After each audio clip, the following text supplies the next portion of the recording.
One thing that I've been able to determine, looking at, especially with this Brian Pagliano, who worked for her during her 2008 presidential campaign, helped set up her server in her house.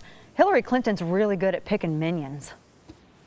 Yeah, she is, and this guy has been very clear that he's not going to talk. And you know, when you plead the fifth, I mean that means something. In my experience as a federal prosecutor, when someone takes the fifth, that means that, you know, they are afraid that what they are going to say could incriminate themselves, and in this case may incriminate others, including the former Secretary of State. Yeah, well, that's definitely what we get.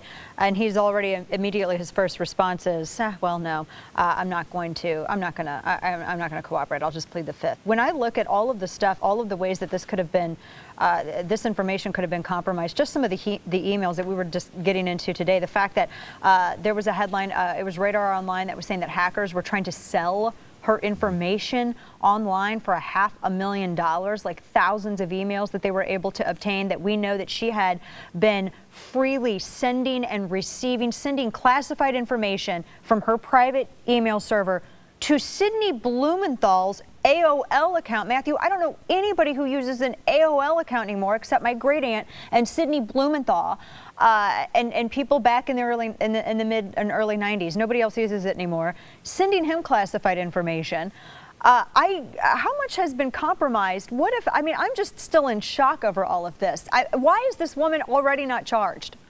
Yeah, well, this last dump of documents on Monday has been very enlightening. And you mentioned the Sidney Blumenthal email from November of 2011, which, you know, she passes on her private conversation with German Chancellor Angela Merkel. You know, that should raise a lot of concerns that she's just willy-nilly sharing classified information. We know that now in this last group, there were 57 emails that were classified from the moment she created them. So, you know, her early argument that she never sent classified information is wrong. You know, 57 of those emails were born classified, as the term is known.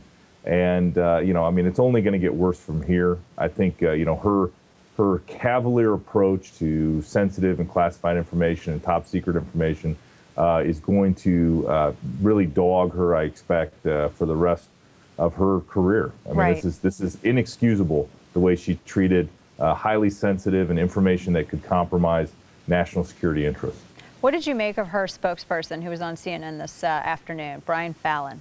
And he was actually being legitimately grilled. I was kind of shocked to see that by CNN, but they were saying, you know, what are these wiped servers? And he was like, I don't understand. What is wiped? What do you mean? I don't know what wiped means. Is just, I mean, what do you, I have no words, Matthew. I have no words. Stupidity is not a defense. I watched that video, and I had the same impression. First of all, I can't believe a CNN reporter is asking tough questions and not letting them off with the regurgitated talking points that we keep hearing. But then, I mean, it was inescapable that there is no answer for why did you destroy these emails? Why did you turn them over in hard copy and then destroy the electronic copies? And I mean, it goes to the whole spirit of what they're trying to sell the American people, and that is that somehow that they have substantially complied with their obligations, and we all know that's not true. Yeah. From the moment this server was set up, it has been really a disservice to the American people. Yeah, absolutely. How much was compromised? Do we even have a full understanding of how much information was actually compromised? Were any missions endangered? I mean, I just remember everybody freaking out over Valerie Plame. Sharing this kind of intel seems exponentially worse. Well, I had to laugh, and I guess I got to make sure it's the same Joe Wilson, but it appears on that Sidney Blumenthal email that it originated from a forward of a Joe Wilson email.